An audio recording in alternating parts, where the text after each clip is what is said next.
When we say human being, I think for a long time, people have been looking at this human being with too much emotion and too much confusion.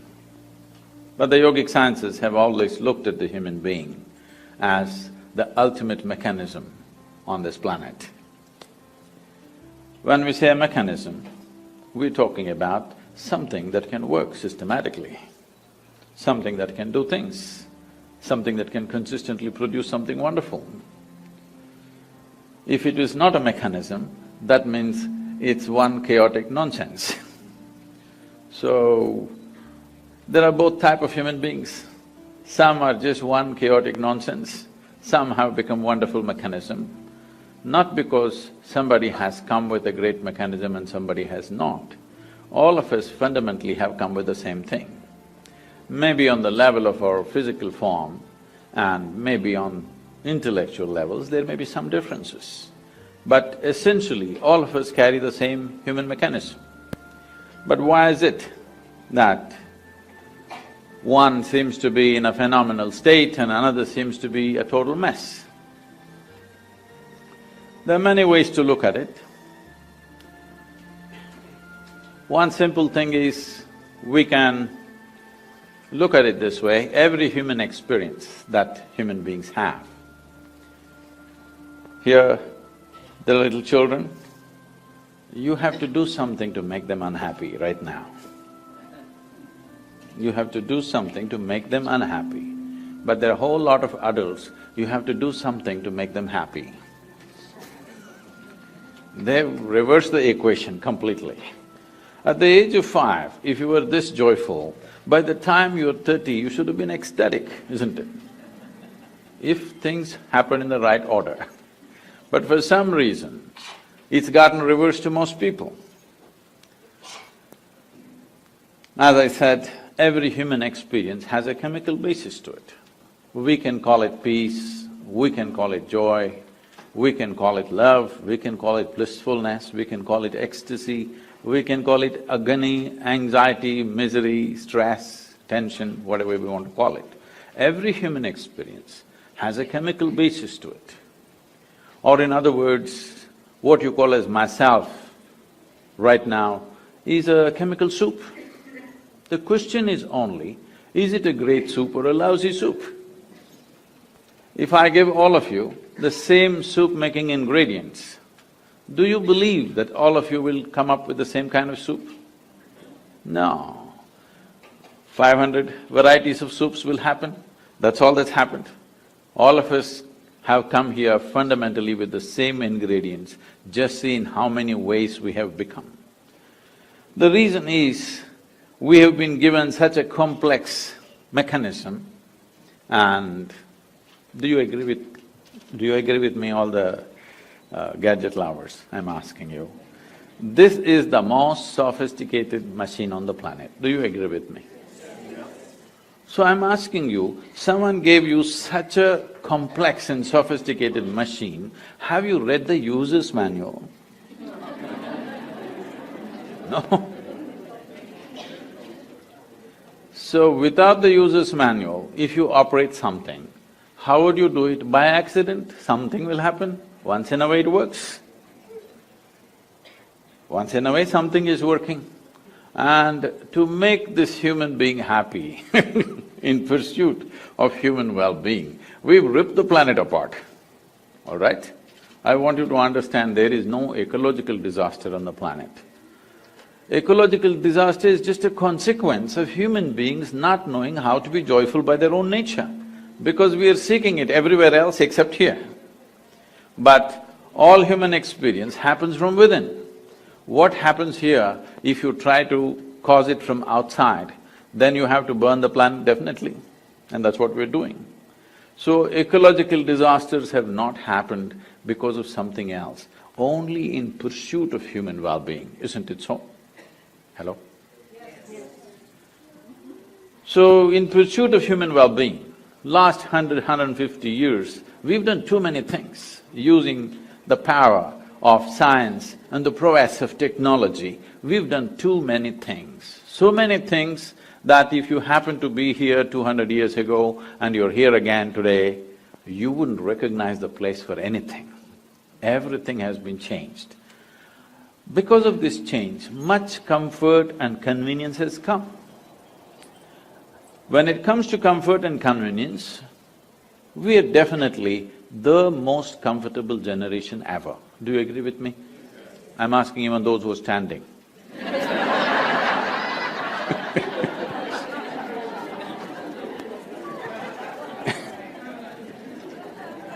We are definitely the most comfortable generation ever, isn't it? But we cannot claim we are the most joyful, we cannot claim we are the most loving, we cannot even claim we are the most peaceful. To be peaceful and happy, today I'm sure many people are propagating this, and even the so-called spiritual leaders are going about saying, peace is the ultimate goal of life. Such people will only rest in peace.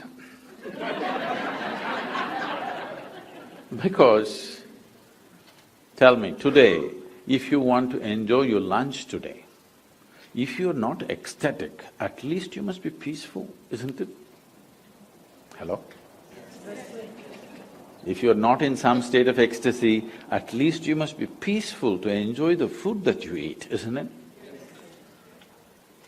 So I'm asking you, to be peaceful, to be happy, is it the ultimate goal of your life or is it a fundamental requirement of your life? It is a most fundamental requirement. If you're not even peaceful, I don't know how many have died under your care.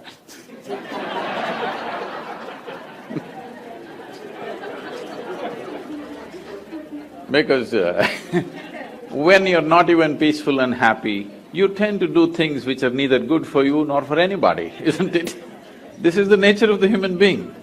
When we are not peaceful and happy, don't we tend to do things which were not good for us and not good for anybody?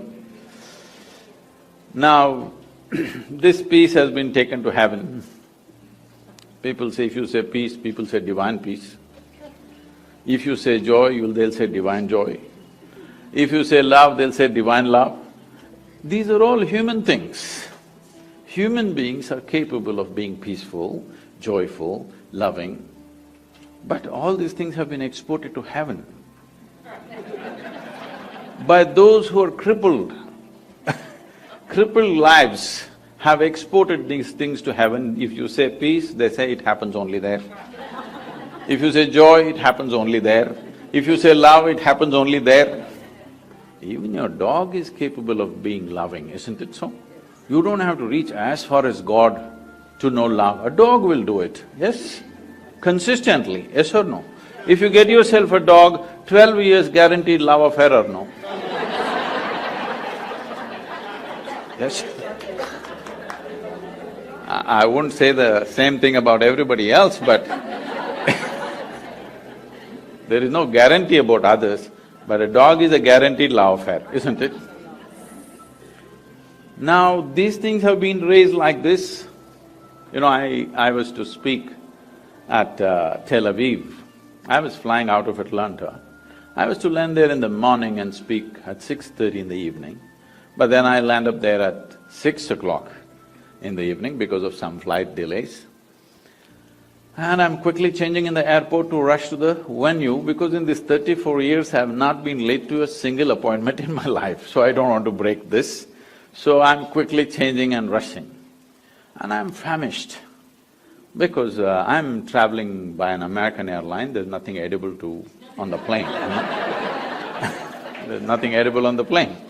So I'm really famished. And when I go to the venue, to my joy, I find the venue is a very fine restaurant. Life can't get better. When you're so hungry, they've taken you to a restaurant straight. So, people are coming in and greeting me. One man comes up and says, "Shalom." I ask him, "What does it mean?" He says, "This is the highest way of greeting." I said, "Well, that's your opinion, what does it mean?" He said, "No, this is really the highest way of greeting." I said, "All right, but what does the word mean?" He said, "It means peace." I said, "Why would peace be the highest way of greeting unless you're born in Middle East?"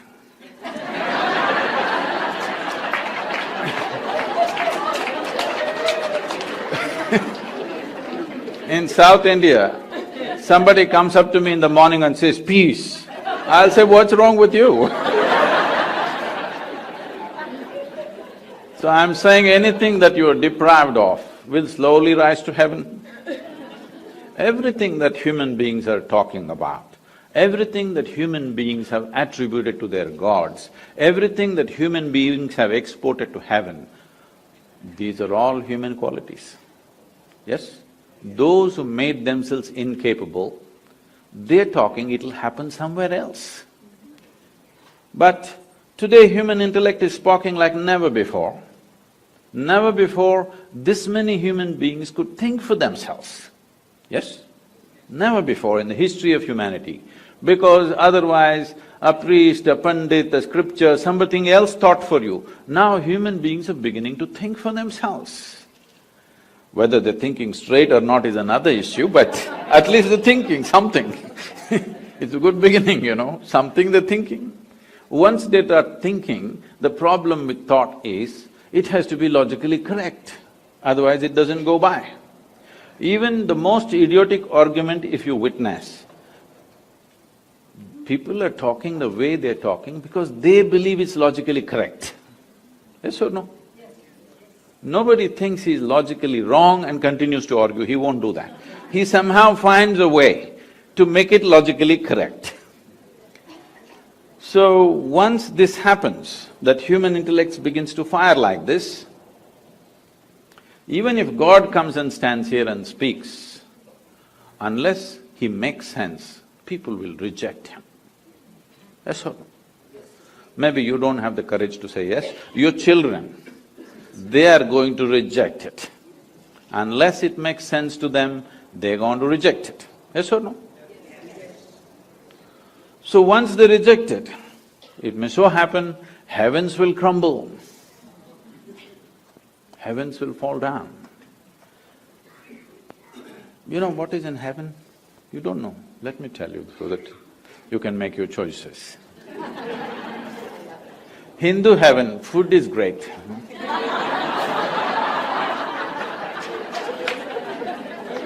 Because Nala himself cooks for you there.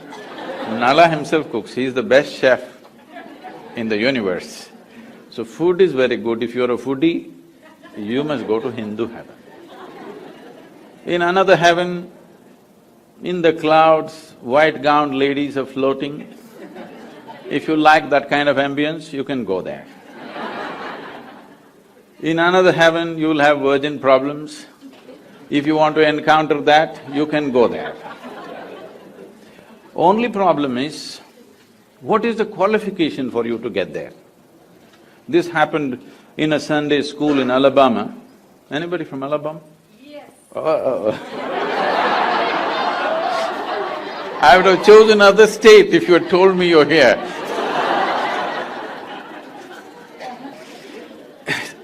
The Sunday school teacher in his enthusiasm asked the tiny tots, what do you have to do to go to heaven? Little Mary stood up and said, if I scrub the church floor every Sunday morning, I will go to heaven. Absolutely. Another little girl stood up and said, if I share 50% of my pocket money with my less privileged friend, I will go to heaven. Absolutely. Another boy said, if those who are in need of help, if I reach out and help them, I will go to heaven. Correct. Little Tommy in the back bench stood up and said, you gotta die first.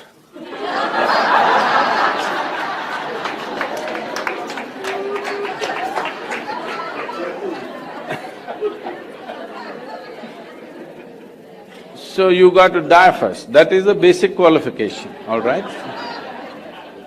So when you die, depending on your culture, we'll either bury you or burn you or feed you to the birds. One of the things we will do to you, yes? It is the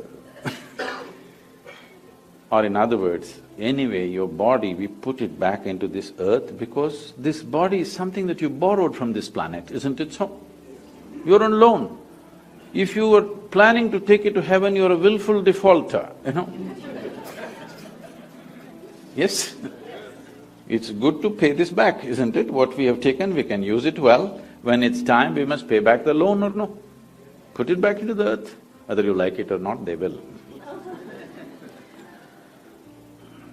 So once you left your body here, what will you do with good food and virgins and all this stuff? These are all problems that people have when they have a body, isn't it? Once you put the body here, what will you do with all these things? So I'm saying, once intellect fires big time, we have kept it down because if you ask questions, we would have you dead for a long time. Please understand. With this we had kept it down, but we can't keep it down anymore. Now people will ask all kinds of things. When they ask 2-3 questions, heavens will crumble. Heavens may crumble, but human longing to experience something more will not go. The human longing to experience something will always be there. If you take away the hope that somewhere else it's going to happen to you, people will start seeking solutions here.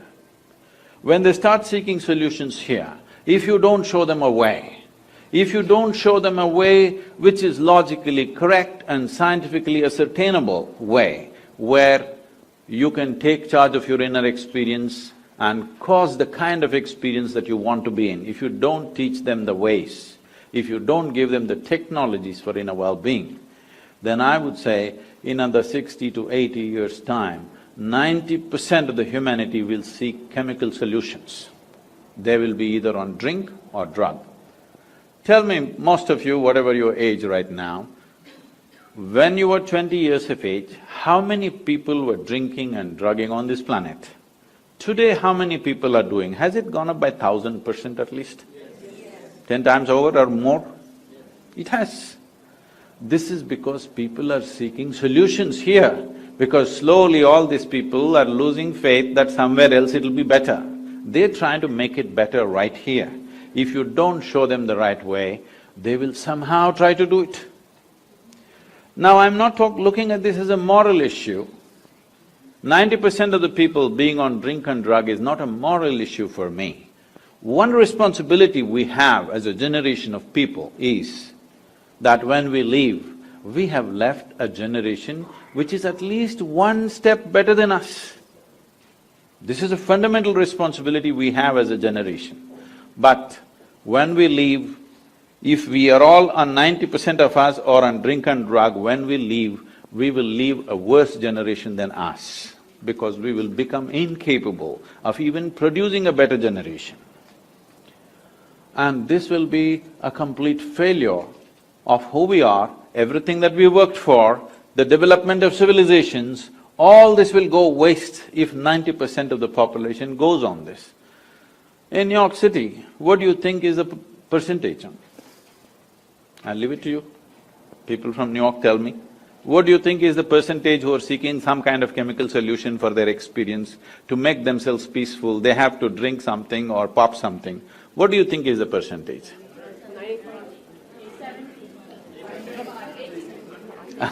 I wouldn't be that cruel. There are lots of yoga freaks.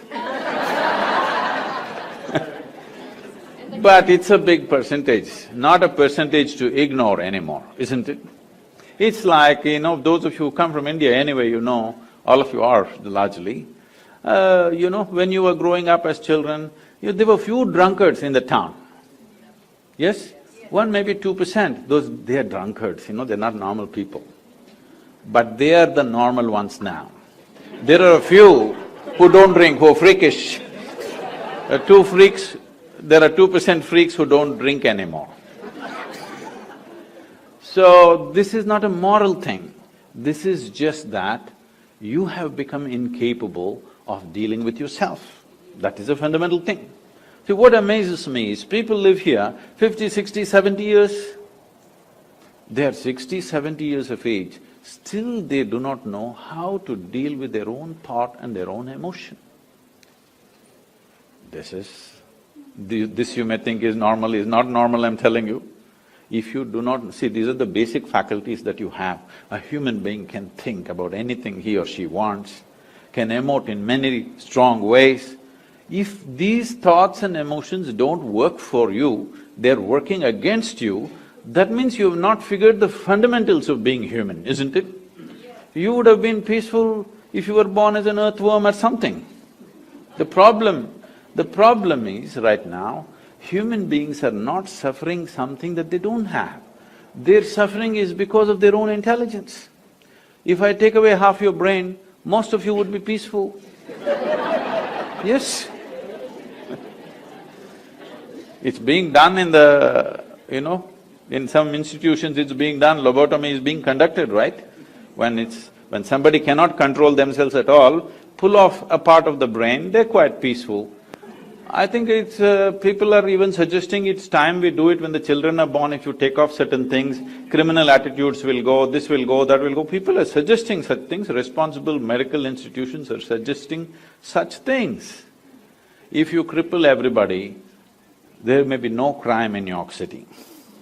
If you cut off everybody's legs, or you take off everybody's head, there'll be no crime at all. But it will also take off the possibility. It may take off some small problem, but it will take off the possibility of being human, isn't it? To be a full-fledged human being is important. If you want to be a full-fledged human being, there are two fundamental things. One thing is, a human being has a vivid sense of memory. Another thing is, a human being also has a vivid sense of imagination. Whatever suffering you go through, you may call it stress, anxiety, tension, misery, grief, whatever you want to call it, essentially it is just this. You have still not figured how to handle your memory, how to handle your imagination. That's all you're suffering. What happened 10 years ago, you can still suffer, isn't it so? What may happen day after tomorrow, you already suffer. That means you are capable of suffering the non-existential. You are capable of suffering something that does not exist. I'm sure there are psychiatrists in the group, are they? Okay.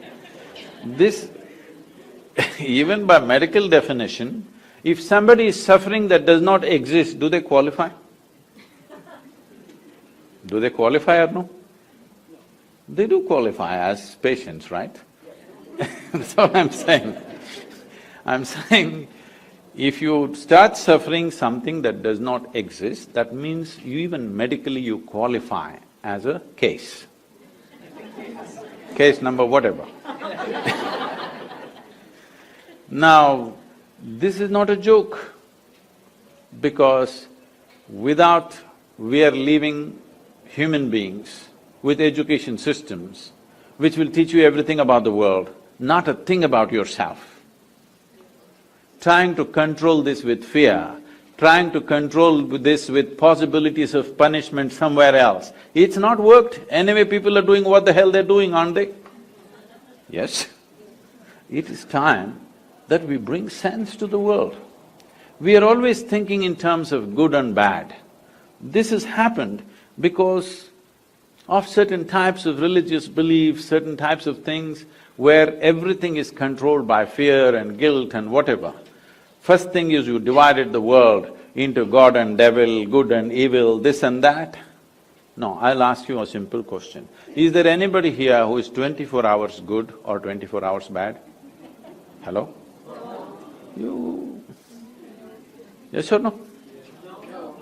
You oscillate, right, a little bit, here and there. One moment you're wonderful, another moment you're nasty, another moment you're beautiful, another moment you're ugly. Is this not happening? So, if we have to divide you between good and evil, probably we have to cut off a part of you. That is what they're saying. If we take off certain parts of your brain, all evil will go and you will become pure and useless. The biggest problem is we've been trying to produce good people. The world never tried to produce sensible and joyful people. We've always been striving to produce good people. And it's good people who are constantly at each other. It is always a good Hindu fighting a good Muslim, A good Indian fighting a good Pakistani, more good, more fighting, and a good American fighting good just about anybody.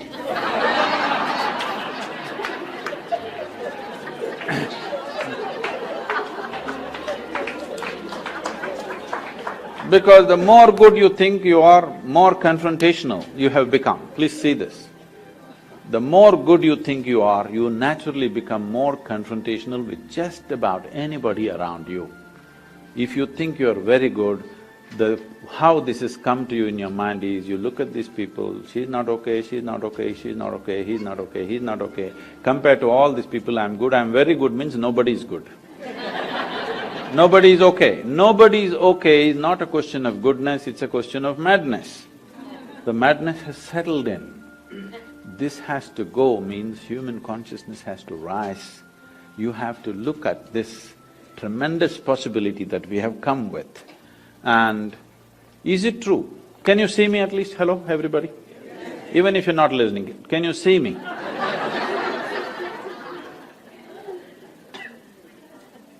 Use one hand, point out where am I, please. Try. No, you know I'm a mystic from South India, you got it all wrong. Now this light is falling upon me, reflecting, going through your lenses, inverted image in the retina, you know the whole story. So where do you see me right now? Within yourself. Where do you hear me right now? Within yourself. Where have you seen the whole world? Within yourself. Have you ever experienced anything outside of yourself? Have you? Right now, someone sitting next to you, if they touch your hand, you think you're experiencing their hand. No. You're only experiencing the sensations in your hand, isn't it? Even without the help of the other person, you can, with little imagination, cause the sensations you want, isn't it? So your entire experience of life, light and darkness is happening within you. Agony and ecstasy happens within you, joy and misery happens within you, peace and turmoil happens within you. If every human experience is generated from within, at least what happens within you must happen your way, isn't it? World will not happen your way, and I'm glad it's not happening your way, because if the entire world happened your way, where do I go? I'm glad it's not happening your way. Little bit my way, little bit your way, little bit somebody else's way, it's all right. But the important thing is, this one is not happening your way. This is a big problem, isn't it? If this one person, yourself, if this one person happened your way, would you keep this person blissful or miserable? You must make a choice, I'm going to bless you right now. What is your choice? For yourself, what is your choice? Highest level of pleasantness, isn't it? What you want for your neighbor may be debatable, but what you want for yourself is very, very clear, isn't it so? But why such a simple thing is not happening? Simply because, you know Charles Darwin? Some 150 years ago, 2012 was 200th birth anniversary of Darwin. Some 150 years ago, he propounded a theory and he said, what was a deer could have become a giraffe, so many million years. What was a pig could have become an elephant, so many more million years. What was a monkey became a human, but it happened rather quickly. Yes, so quickly that anthropologists think there is a missing link. They're still looking out, I'm saying. Did anybody meet? Did you meet a missing link, I'm asking? No. Now, they're saying the DNA difference between you and a chimpanzee is only 1.23%. 1.23% is not much of a difference, isn't it? not much of a percentage. Not a percentage to boast about, isn't it? The thing is just this, physiologically, you are only 1.23% away from a chimpanzee. But in terms of your intellect and awareness, we are worlds apart from a chimpanzee. So this is the problem. You have an intelligence for which you don't have a stable enough base. Now, this same intelligence, the sharper it is, the more it pokes you. So people are thinking dulling it, either with wine or divine, is the solution. Somehow dull it for some time and you feel peaceful. Dulling it not the solution, sharpening it to a point where it'll work for you is the solution, isn't it? If you dull it, you're somehow crippling yourself, isn't it? In some way you dull the system. Maybe you think it's temporary, but if you dull the system, in some way you're crippling yourself. If crippling yourself is a solution, death is a better solution, isn't it? Yes or no?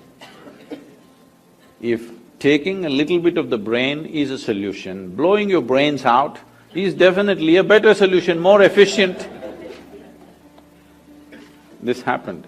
I was teaching a program in India and somebody stands up and she introduces herself. She says, "I've come from Singapore. In the last 2 years, I committed suicide 5 times. I said, "Stop. At this level of inefficiency, you are not getting anywhere."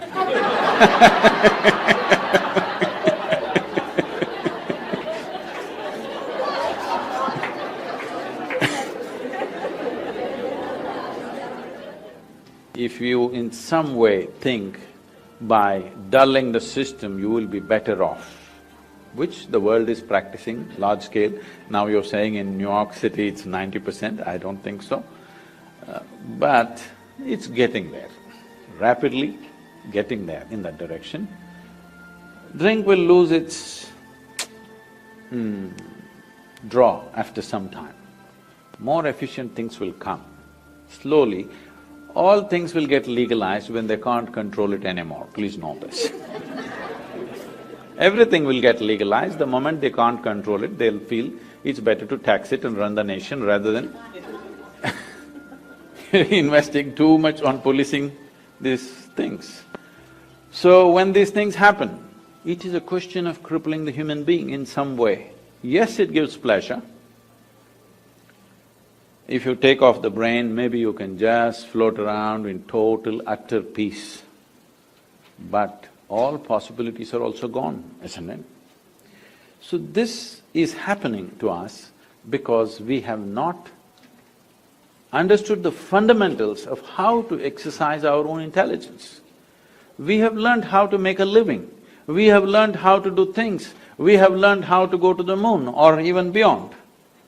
But we have still not figured how to manage our own system, isn't it? Even if you have a spacecraft, this is more complex than that. Yes or no? Yes. This is far more complex than that. And this does not mean, when I say this, I'm not just… I mean, all of you doctors, maybe you're thinking of exploring me pathologically. We're not talking about just lungs, liver, kidney, heart, spleen, whatever. All this came from within. See, you eat a piece of bread in the morning, in over 2 hours, this bread becomes human body. You know as doctors how complex each part of the body is, that you know it is so complex, that is why today if we have to go to a medical checkup, we have to go to 50 different doctors, because for 50 different parts of the body. Slowly as you look at it closer and closer, you're realizing it's too complex for one person to grasp the entire thing, isn't it? Yes or no? Just 32 teeth, people are taking 9 years to understand what's happening in the mouth and they still don't know. Yes or no? Yes? Just to teeth, only 32, 9 years of study, and still we know we don't know all of it. We know pretty well, but not all of it, isn't it? So you are realizing it's so complex, but This complex mechanism, with what are you manufacturing? You eat a piece of bread, you eat a banana, you eat an apple, you eat whatever you want.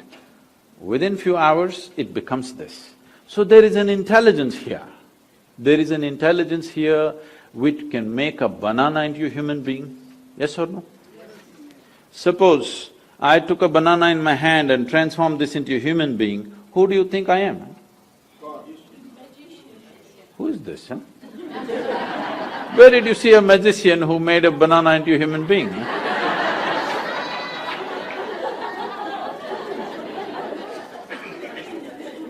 What is this?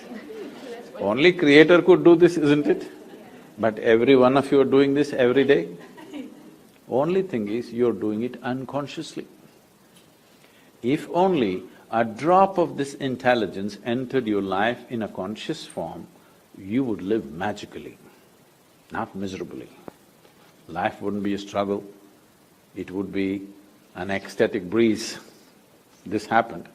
In 1924, there was a bishop in Istanbul who is from the Orthodox Greek community.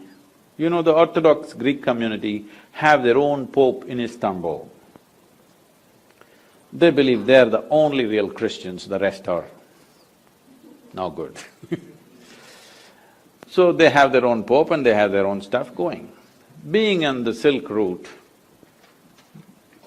exotic stories from India keep wafting across the Bosphorus too often.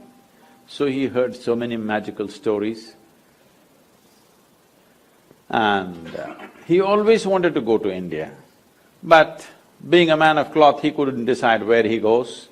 So when he was over 60 years of age, when he semi-retired, he got the opportunity to come to southern India. So his longing was to meet a yogi, he wants to meet a mystic, a genuine one, not the tourists who came to Istanbul and claimed. He wants to meet a real one. So somebody told him, you go up this mountain, and they gave him some landmarks. There in front of a cave, there will be a yogi sitting. That's the man you're looking for. So he found his way up, he was not built for mountains. So he huffed and puffed and went up. Mountain is one place where you can't deceive yourself of your age. So went there, then he saw this yogi was sitting here, eyes closed, blissed out. So he went and they had told him, if you see an Indian yogi, you must prostrate. So he went down, he was not built for that either. With great difficulty he went down and huffing and puffing, he sat up again. Hearing all this commotion, the yogi opened his eyes and smiled. Immediately the bishop asked, "Can I ask you a question?" The yogi laughed and said, "By all means, why not?" So the bishop asked, "What is life?" This is after 60, you know. You should have asked this question when you were 8. If you missed it out at least by 16, what? What is life? You must ask now, isn't it? But what to do? Better late than never. So he asked, what is life? When he asked this question, the yogi went into raptures. And then he said, life is like the fragrance of jasmine upon the gentle spring breeze. The bishop said, fragrance of jasmine upon gentle spring breeze? No, our teacher told us, life is like a thorn. Once it gets into you, if you stand it hurts, if you sit it hurts, if you lie down it hurts. You're saying it is like fragrance of a jasmine upon gentle spring breeze? What is this, he asked. The yogi laughed and said, well, that's his life.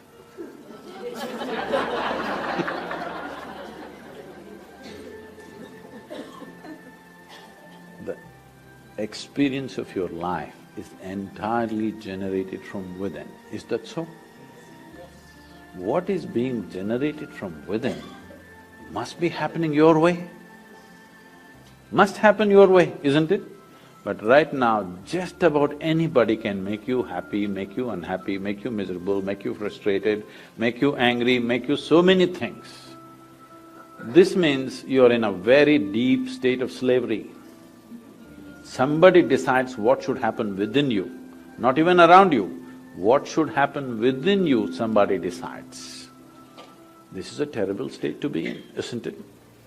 Because we have not taken charge of this fundamental thing. Something so tremendous has been given to us, but we are busy.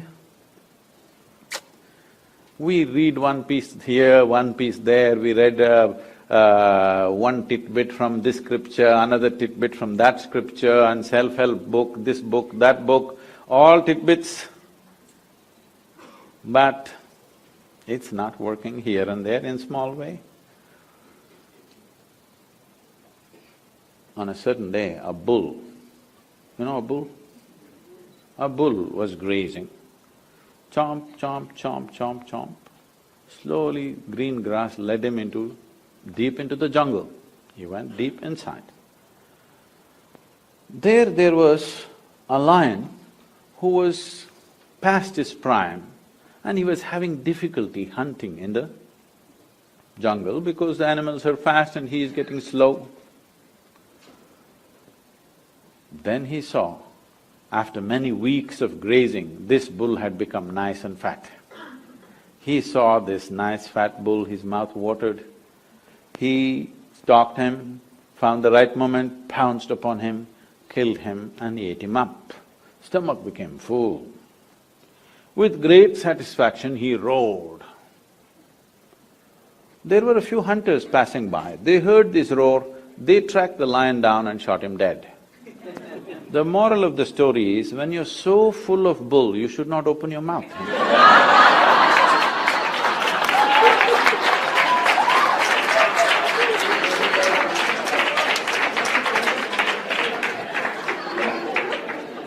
So, the fundamental thing is, at least we must come to this. What I know, I know. What I do not know, I do not know. Is this okay? Can we come to this much sincerity? What I know, I know. What I do not know, I do not know. Is it okay? Yes. No, right now the thing is, whatever I don't know, I believe. Whatever I do not know, I believe. Once you believe, you get enormous confidence without clarity. Confidence without clarity is the biggest disaster on this planet. Human beings who don't have clarity must at least have humility and hesitation in them. No clarity, but they have confidence. Oh, because see, the nature of human intelligence is like this. If you do something stupid right now, tonight your intelligence will bother you. Why did I do this? This is the nature of human intelligence. But if your stupidity is scripture endorsed or God endorsed, then you can do the same idiotic things with utter confidence. You don't have to turn back and look. It doesn't matter what is the result of your actions, how horrendous it is, but you can go on doing it because God has endorsed your stupidity. Can we come to this much, at least all of you doctors, you must come to this, what I know, I know, what I do not know, I do not know. Is it okay? Yes. Because I do not know is a tremendous possibility. When you see truly, when you genuinely see I do not know, the longing to know and seeking to know and the possibility of knowing becomes real in your life. Otherwise, everything I do not know, I believe. You can believe anything. If we work hard enough on you, we can make you believe just about anything, yes or no? From your childhood, if we work on you, we can make you believe anything. Right from your childhood, if I go on telling you, my little finger is God, if I raise this little finger, divine emotions will genuinely overflow within you, yes or no? If you feel this is too bare, I can dress it up. We can do some things. This happened. I was speaking to a group of people in Nashville, in Tennessee. Tennessee people? Hey, okay. And I was just telling them a joke. In the joke, I referred to God as Him. Immediately this few ladies stood up and said, "Do you believe God is a man?" I said, "Whoa, whoa, whoa." I was only telling you a joke. They said, "It doesn't matter, you said Him, do you believe God is a man?" Now this is a big issue in some of the southern churches in America. Is God a man or woman? They're trying to settle in this election, of course, but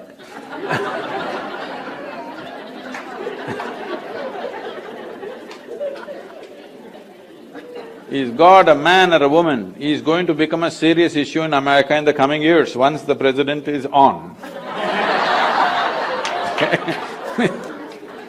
But in India, we have no such problems. We have a man god, we have a woman god, we have an elephant god, we have a cow god, we have a snake god, we have a crawling one, we have a creeping one, we have a flying one, every kind.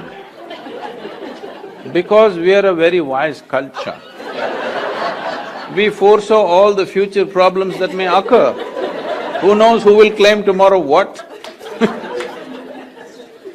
I was just 2 weeks ago, I was in Uganda. You know, in Uganda there was this… Some of you come from there? Oh yeah. I was in Uganda 2 weeks ago. And Idi Amin declared, "God is black." I agree with him. Because if a white man can have a white god, why can't a black man have a black god? What's the problem? But these people don't know, because they've never seen God, you know. They saw only the messengers, sons and stuff. In India, we know God is brown. Yes, because God Himself landed in India 9 times. You know this? 9 avatars, 9 times God Himself landed in India, Himself. Not His son, not His messenger, Himself. Indians Indians are always very proud of this. God came Himself to India. To other places He sent messengers, sons. So, wait. So I keep reminding them, that is because God wouldn't trust anybody with Indians.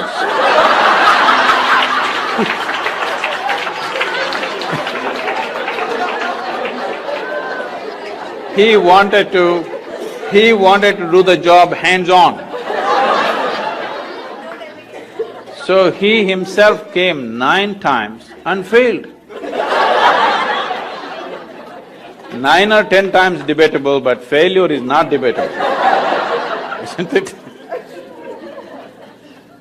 So, we can believe what we want. Our beliefs may have something to do with our cultural milieu. We can wear our culture. Culture is the color of our life.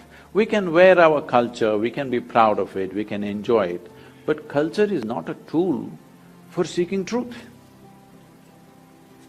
Culture is not an efficient tool, because what you do today, whatever nonsense you do today, is tomorrow's culture. Yes or no? Whatever nonsense they did yesterday is today's culture. Culture is never a conscious process. To some extent, maybe. The rest is all hodgepodge of all kinds of things that many people did, isn't it so? Or do you believe that all of you consciously creating tomorrow's culture? Are you? Not at all. Whatever nonsense you do, your children will pick it up and they'll do it little differently, isn't it?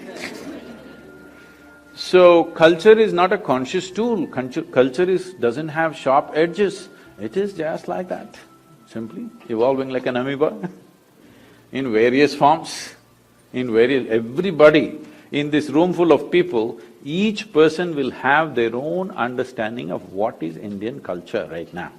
Yes or no? And you're free to have that, because it is you who making the culture, you're the producers of culture. This is not an instrument of truth. But if you do not know the truth about your own nature, how can you conduct this well? Only by accident.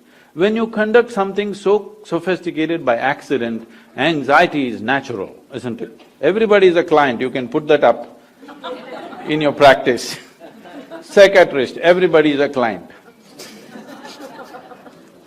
I was just joking. We started many crematoriums because the conditions were very bad in southern India. Isha started many crematoriums. People asked Sadhguru, what should be the byline? So we called it Kayantasthanam, that means where the body ends. Byline, I said, put it, everybody is a customer.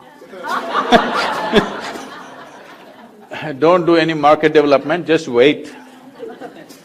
Everybody will come one day. You don't have to do any marketing. Anyway, they will come, isn't it? So madness is also going to become like this, that almost everybody is a client. If you get angry, you say, I'm mad at you, isn't it? You're admitting it. But without doctor's help, you are able to come back to reasonable states. But you are flying off. One day when you cross the line, if you cannot come back, then you're clinically ill. Yes? But otherwise also you're ill. If you do not know how to manage your own thought, if you do not know how to manage your emotion, if your intelligence does not function for you, it functions against you, would you term this kind of madness? Maybe there are not enough couches for all of you, so we left you loose on the street. But it's happening, isn't it? So, especially all of you being in medical profession, I would plead with you, you must invest some time upon yourself. If you believe that the work that you're doing is important, the most important thing is you work upon yourself. Because nobody can produce anything beyond themselves. Your work is only an expression of what you are. Nothing more than you can ever happen. Unless you enhance this, what you do can never be enhanced. Enhancing this means, there are many ways to look at it. I'll put it very simply, considering that I have to catch a plane. See, when we say intelligence, today, because of English language and the so-called modern education, the kind of education that most of us have gone through is just education which was designed to produce obedient people, not intelligent people. It was not designed to cultivate geniuses. It was designed to curb your genius and make you into an obedient person, so that you can take orders from Her Majesty's service. Yes, essentially it was created for that purpose. Maybe you're useful in some job, but it will not allow you as a human being to really blossom, to create something. It is created for mass production of something, whatever that is. There are some interests, goals set up by other people, how to produce nuts and bolts for that large machine that we have created is how the education is structured. This is not cultured for individual enhancement, this is not cultured for… See, if you're looking at… Anyway, the children's schools are called nurseries, isn't it? A nursery means what? You must provide conducive soil for this plant to grow its fullest possibility. This is the aspiration for every life, whether it's an earthworm or a grasshopper or a tree or a bird or an animal, all of them are aspiring to become full-fledged life, isn't it? But the problem is, we know what is a full-fledged grasshopper, we know what is a full-fledged earthworm, we know what is a full-fledged bird, we don't know what is a full-fledged human being. Because for the human being, for every other creature, there are two lines which nature has drawn. Within that they live and die. For the human being, there is only bottom line, there is no top line. Because there is no top line, people are suffering. Or in other words, what you're suffering is not your bondage, as people are telling you, what you're suffering is your freedom. Because nature has left you free, you can be any way you want right now. See, if you were born as a tiger, you wouldn't have this confusion, you know. You wouldn't sit and worry, will I become a good tiger or not?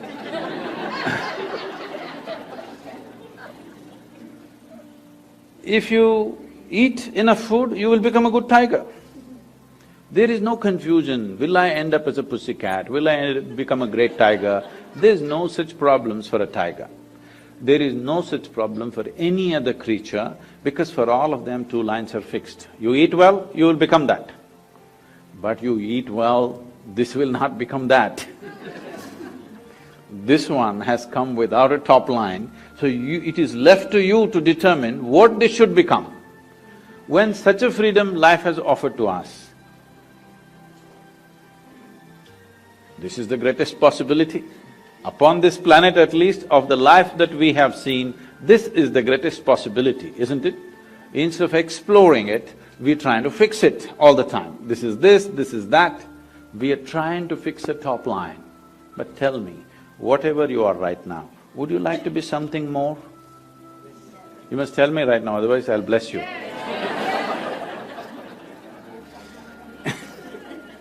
If that something more happens, what? You want something more, if that happens, what? More. So, you seem to be wanting to expand in installments slowly.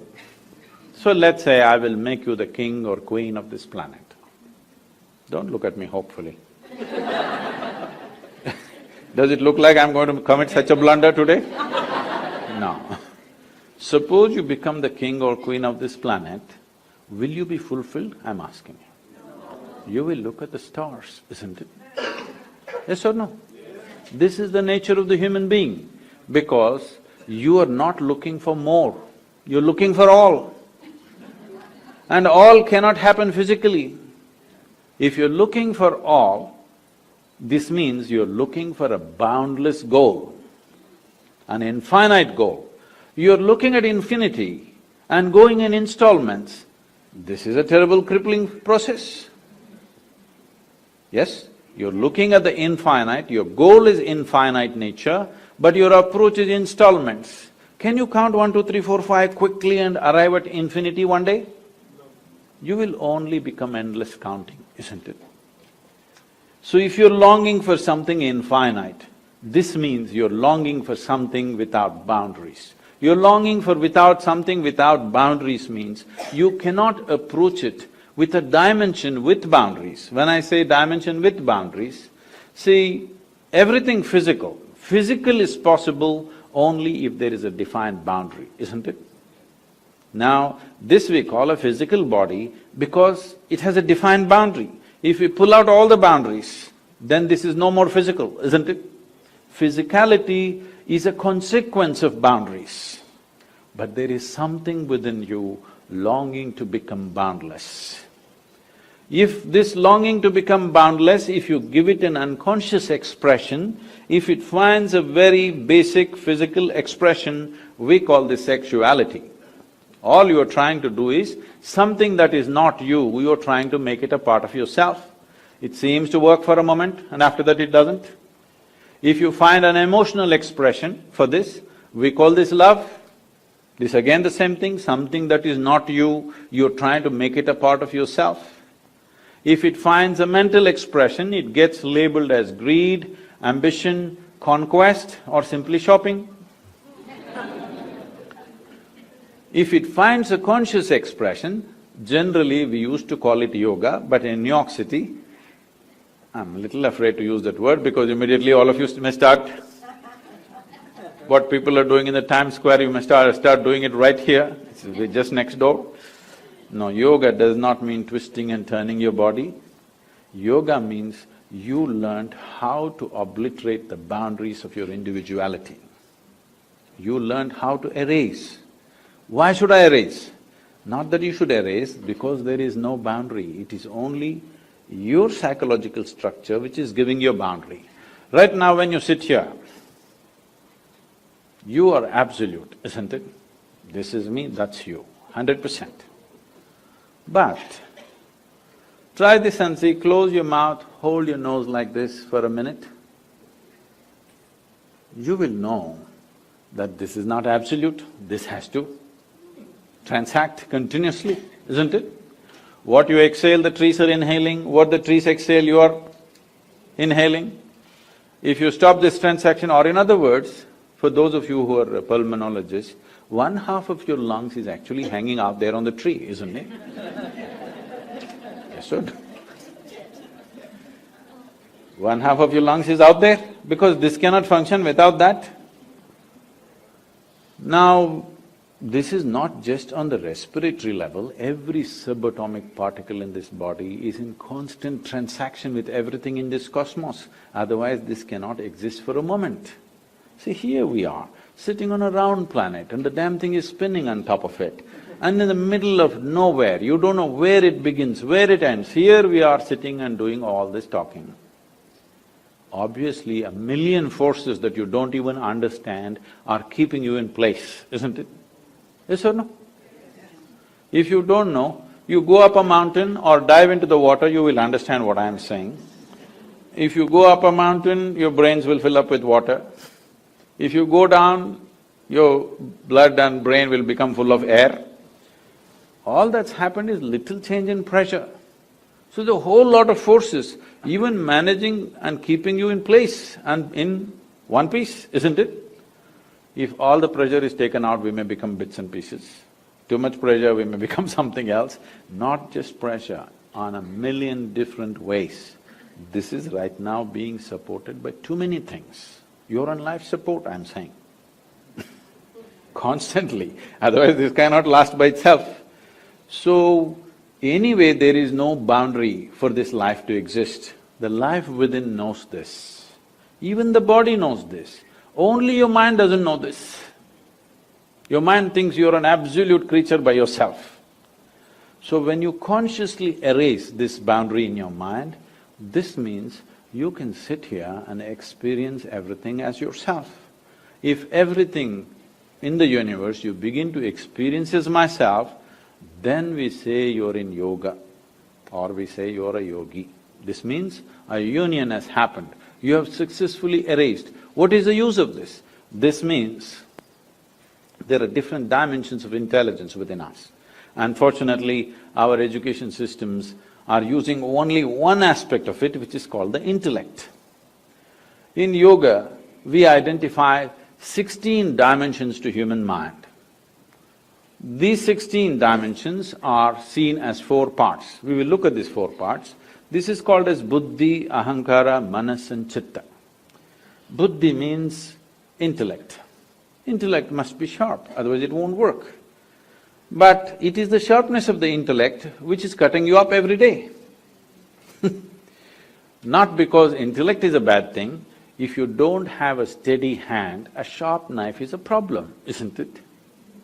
Why we don't give a knife to a child's hand is not because the knife is dangerous, because a child doesn't have a steady hand.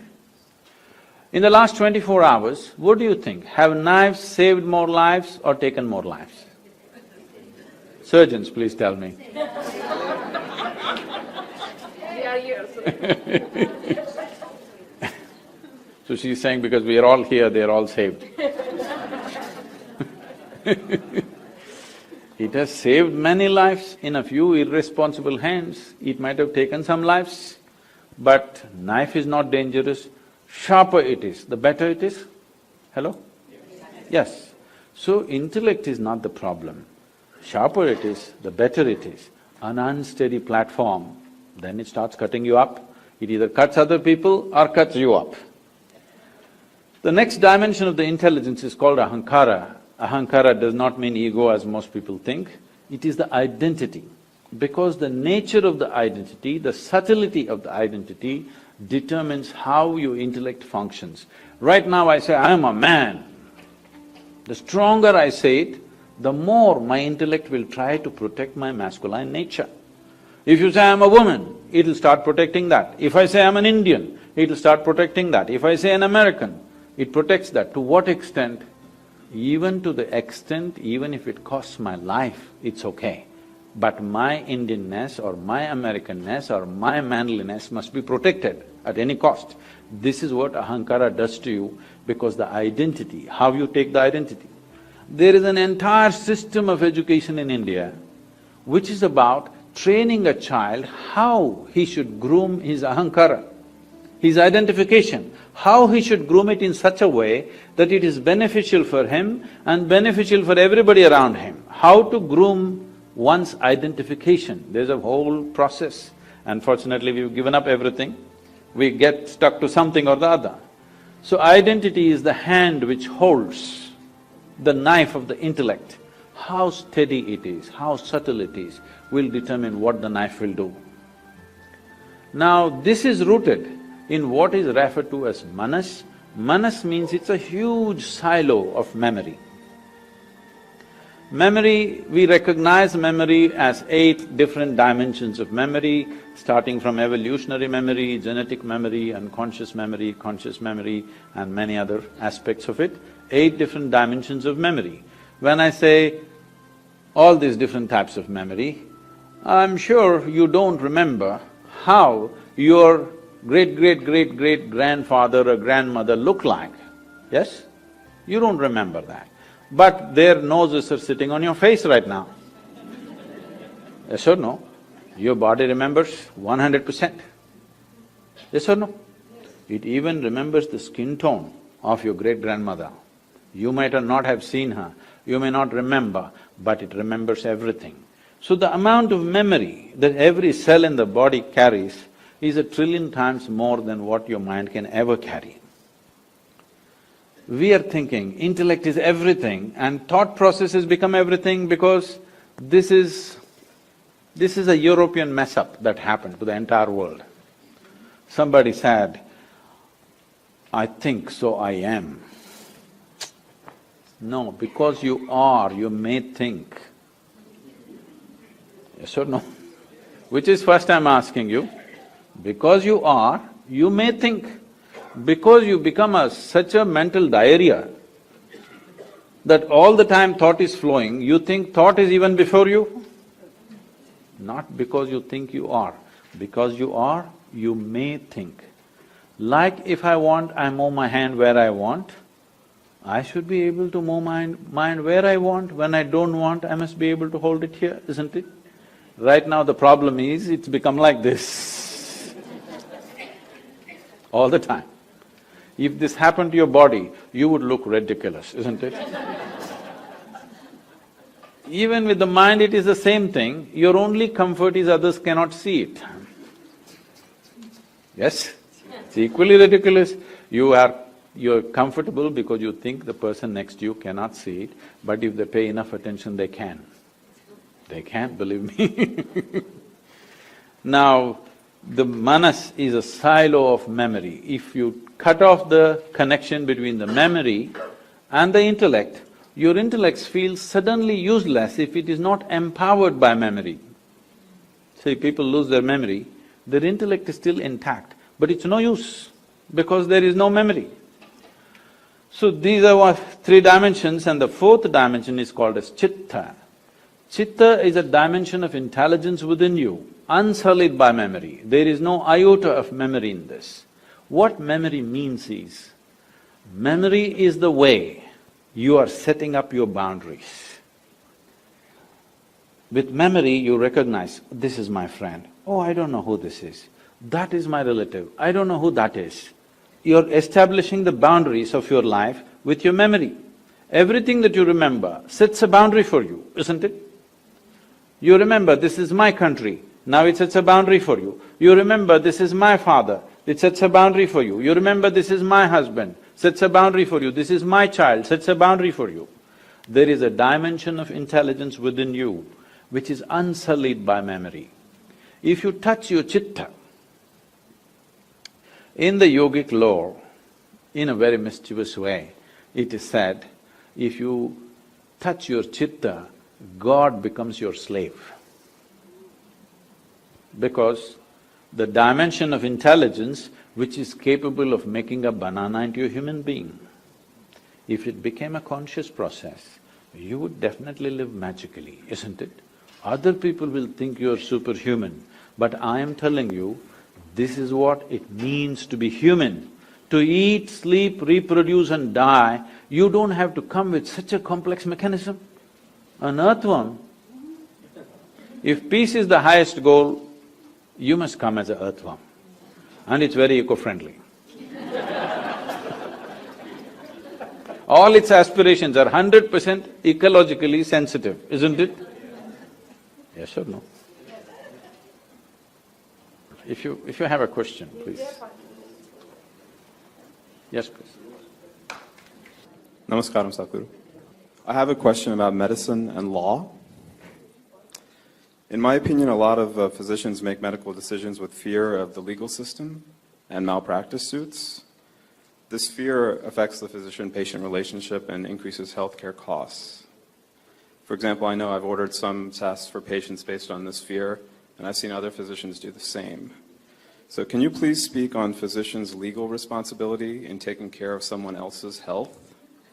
And what can physicians as individuals and as a social collective do to overcome this fear? In ancient India, it was always said, there are three things which should never be commercialized: education, health, and spiritual process. The moment you commercialize these three things, they will take the society in a completely different direction. When I say completely in a different direction, people are telling me, I have no way to check the statistics, they're telling me the food industry on the planet is $7.6 trillion. The pharmaceutical industry is $7.2 trillion. By the end of 2017, they're saying the pharmaceutical industry will be well above the food industry. This doesn't look like we are creating health on the planet, right? We are eating more medicine than food. Doesn't mean that we're doing great, obviously. So somewhere we've gone a little off the rails. And I'm sure, I know what I say is not going to be very popular here. All of you have taken up a certain oath, isn't it? So your commitment is to health. Your commitment is not to legal systems. Your commitment is to health and life of the person who sits in front of you at that moment, or usually they lie in front of you probably. Your commitment is to that life and the well-being of that life. If legal systems are such right now, people are exploiting it in many different ways for their own advantages. Let it be so, one or two will suffer, I know, but suppose all of you practice medicine as it should be for the well-being of the patient, I'm sure most of the time that's your concern, but sometimes legal systems, other things take over. If you ignore those things and do it, suppose half of you have liability cases against you, then they have to change the law. Right now only 1 or 2% are under the liability, so they won't change the law. I'm saying you must become a majority, then the law will change, obviously. But medical systems, healthcare, your education and the capability to meddle with somebody's life, all this was given to you with a trust that you will always keep the well-being of that person above everything else. Let's keep it that way, please.